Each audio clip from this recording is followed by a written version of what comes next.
UK's rivers and seas is something we've covered extensively here on Breakfast over the last few months. Yeah, and Ben has got some new figures about the companies that manage the water supplies in England and Wales, and they make interesting reading, don't they, Ben? They certainly do, yes. Let me go through the details for you.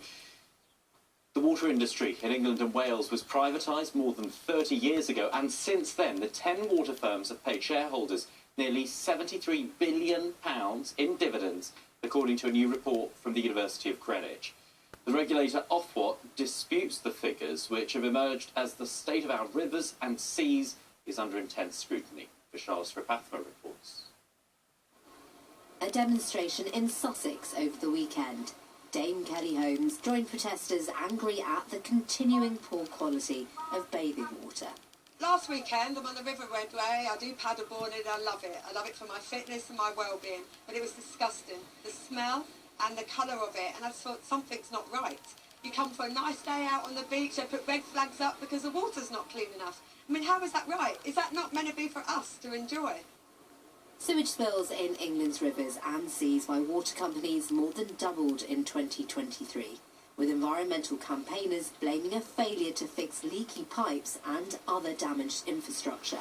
Now, a new report from the University of Greenwich highlights what it calls chronic underinvestment, since water companies in England and Wales were privatised in 1990. It claims that in the 33 years since privatisation, the shareholders of the 10 English and Welsh water and sewage companies have invested less than nothing of their own money in the companies. But it says over the same time, the companies have paid out the equivalent of nearly £73 billion in dividends to investors and shareholders. We're not arguing about the scale of what has actually been done, or even at this stage, what needs to be done in terms of building new sewers and sewage treatment plants. What we're looking at is who's paid for that, who's actually injected the funds for that. The regulator Ofwat disputes the dividend figure, saying the total payout to shareholders has been £52 billion, and also says there's been record investment in the industry that amounts to almost £200 billion since privatisation. The trade body Water UK says that investment in water requires financing through dividends. It added that the industry is now waiting for Ofwat to give it the green light, so it can increase household water bills to pay for upgrades and tackle sewage discharge issues. Vishal Sripathma, BBC News. Well, joining me now is the campaigner, Fergal Sharkey. Fergal, good to have you with us. What was your reaction to reading the report? It is, I'm beyond being shocked anymore. It is simply confirmation, as if it were ever needed. This industry's out of control. Clearly government has little of any influence over it, and of what the regulator seems to have even less. The simple truth is, the water companies have gamed the system to their benefit.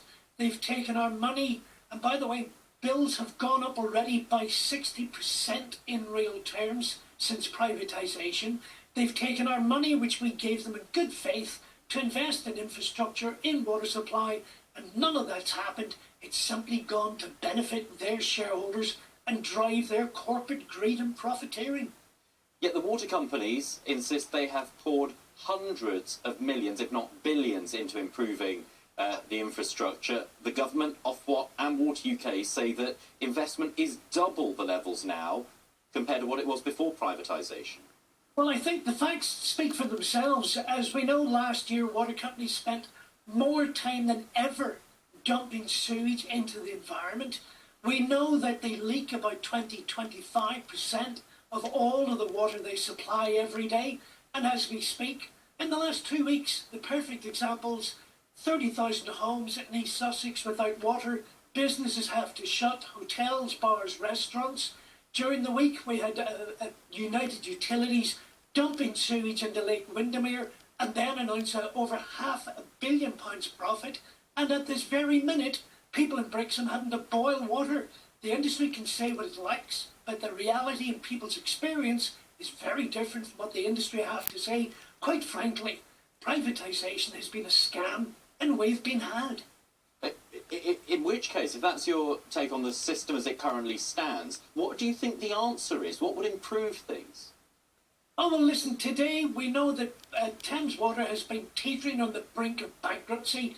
Just 72 hours ago, its largest shareholder wrote down the value of their investment in Thames Water to nothing.